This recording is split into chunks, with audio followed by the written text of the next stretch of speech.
This is for you, Pisces. Welcome. This is G. You're watching All Astrology. And we're going to go over your November. November, we have an eclipse.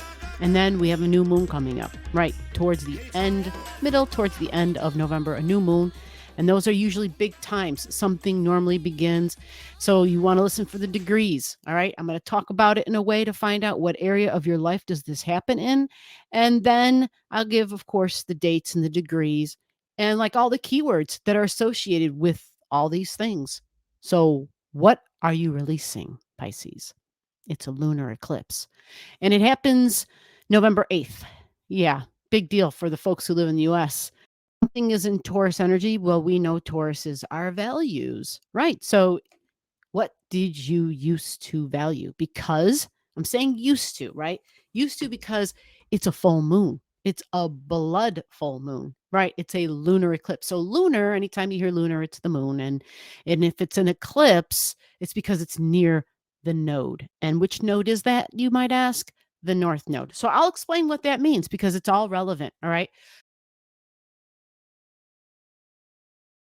All about our values, right? Taurus is mine, mine, mine, mine, mine. This is my pen. What do I value? Who do I value? This happens in your third house. This is your mind. This is how you think. Right. Think about, what do I value? What do you think about? You think about the things that you value. Think about beautiful communication, because your third house is communication. It's how you talk, it's how you relate, it's how you communicate. Right? That's your third house. It's networking and sales. It's what I'm doing right now, right here. It's talking. It's also learning. So it can be teaching, right? You may be a teacher or you may be going to school to learn something, but it will have to do with whatever it is you value. Now, based on all the Taurus keywords: beauty, harmony, peace, fine foods, fine art, quality. Think of a creature comforts. You want it to smell just right, to taste just right, to look just right. Yeah, Venus likes to go shopping.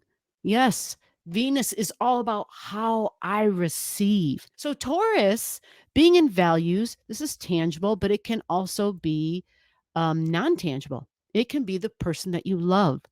I've looked at many folks' charts, and the person they're married to is in their second house. Yeah, like their partner's sun, literally their sun sign, their birthday, they're placed in their second house. So it can be someone that you desire, right? Taurus is all about desire, it's attachments, right? Taurus and Scorpio run along that same line, desire and attachments. And what do we no longer value?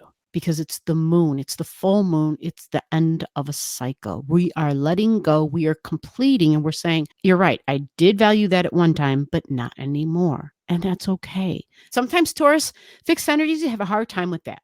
They really do. When they're fixed, it means they're going to be stubborn.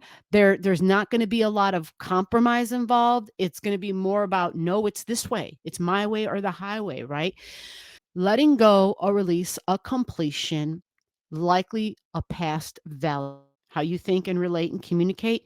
Now, when we think about people in the third house, who are those people? Siblings, neighbors, coworkers, school children, people in your community. Like if you were to go out to the market and go shopping, right? It's the merchants and it's banking. Yeah. It's investing. Yeah. It's income. Remember incoming, right? But Taurus energy in the third house, thinking of lots of different ways, creative ways. Taurus is very creative ways of not only speaking, but creating, right? Being a creative thinker and possibly being a little artsy with it. Taurus is a very artistic sign. Remember, Venus, fine art, very artistic. But for you, because it's in your third house, the third house, back in the day, it was the news, and it still is the news. Well, I can't really, whether it's fact or crap, we're sharing it, right?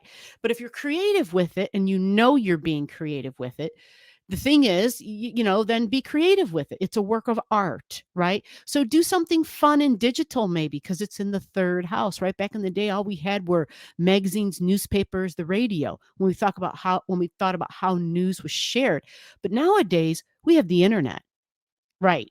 The internet, right? So there's social media, and everybody's become the reporter, but we have these digital devices that we can be creative with. Yeah. So lots of creative forms of communication.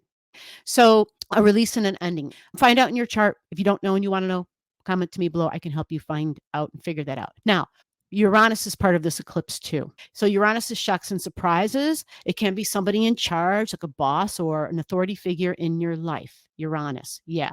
It's unconventional. It's like, wait a minute, that's not part of the normal routine. That's not how we normally do this, right? So it's something different, something new, something exciting, definitely digital and high tech. Definitely may seem otherworldly because it's Uranian energy. It's very, having Uranus in the third house right now, it will speed up the mind, the Taurian energy in that third house. It will definitely take on like the Nikola Tesla energy of Da Vinci, just being it's just a super creative time. Okay. But remember, it can be a little disruptive because that's what Uranus is. It's the awakener. Its job is to be disruptive. Now, I also want to put in here, there might be something with digital money, right? Because it's Uranus and it's also science. So it's space, it's NASA, it's astrology. Think about that, okay? It's 1645 for the degrees with Uranian energy. So it's definitely part of this eclipse at 16. That's why I mentioned it might be something on a large scale because the moon isn't just home and females and family, right? And feminine energy and my emotions and my needs. The moon is the public. Yeah, the moon is also the public. So more than likely, something changing and switching up with financial banking, and because that's Taurian energy, banking, and then you hearing something, right? Or being a part of it in some way because this is in your house of news and information. Okay. Now, what about this North Node thing? Well, the North Node is your future, right? And so that's a couple of degrees away, but it's still part of this eclipse. So if it's your future and we're releasing something, it's not necessarily a loss, it's a finish, it's a completion. Okay. So for some of you, it may feel like a loss, but it's not a loss. This is called growth. And I know that's might sound harsh, okay, because I don't know what you're going through, right? There might be a whole lot of other complexities in your chart, and that's fair. So now let's get your card. Let's shuffle this up. Let's get this card because we talked about the eclipse, the release. We talked about Taurus energy, the keywords for Taurus energy. Also, we talked about Uranus. Okay, so it's a big eclipse. It's complex, but remember, it's all good. It's part of the plan, right? I know it's like, what? There's a plan? Yeah, I know. There's a plan. There's believe it or not, there's order within chaos somewhere, right? Like there is. So now we're going to pull this card to hopefully give you a nice visual.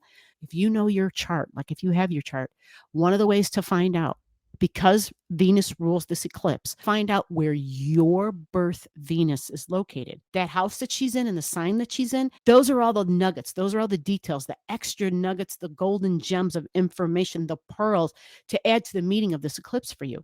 That's how you follow like the energetic breadcrumbs, so to speak. Okay. Now, here comes your card for this eclipse. Are you ready? This is what you're releasing and letting go. But remember, we're making room so that we have space because we're receiving something. You got the king card. This is crazy. I love this though because it's really creative. But this is like the king. Like I'm on the throne, I'm the boss. It can be rough. The king is the ruler. And sometimes the ruler gets challenged. One thing I will say is just to remember that fun and laughter goes a long way, to get us through tough times. But this is saying you're in charge with the king energy and with Leo energy. Very big. See the sun over there at the bottom? See that sun? Yep. It's about standing out. It is about creating. Again, remember, we're talking kind of like Uranus, Nikola Tesla, and Da Vinci, and all those great, great inventors. It's unique. It's unique. It's standing out from the crowd. It's not being afraid to let your light shine. Matter of fact, this card says it's time. It's time for you to shine. See the sun behind the king? Very kingly energy. This king looks rather peaceful. He doesn't have a crazy grin on his face or anything. He looks like he's a balanced ruler. You see what's in his hands? That's important. Or maybe that's a sword over there.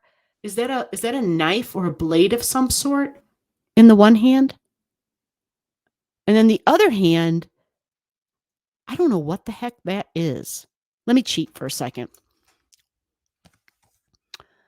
Oh, okay. So the step scepter, SEPTR, I think if that's such a thing, like the ruler's scepter, like he's holding his thing, whatever, his thing. The other hand almost looks as though, yeah, it's got a cross at the top of it. So what's crazy is that believe that's supposed to represent the balance that I spoke about, because if see how there's a cross on that other hand, that blue circle, it's got a cross at the top. So it's like ruling, honoring, I'm sorry, it's a cross for those who aren't Christians. But it's just to represent religions in general, okay? And the king honoring that, right? And he rules with a, um, what's the word I want to use? A firm hand. Okay, he rules with a firm hand. But with the with the cross over there is hopefully he rules with compassion and understanding. Yeah, compassion and understanding. Okay. So it's your time to shine, Pisces. But this is acknowledge and recognition. I would only suggest to just watch and be careful for the ego. There are times when the Leo energy gets very, it gets, yeah, it knows it's the king, right? So if you know you're the king, some kings, it kind of goes to their head, right? And so you just got to be careful of that. Okay. So below the video, I'll have all the degrees for those of you who like to pay attention to the degrees in your chart. Again, if you don't know and you want to know, just comment below.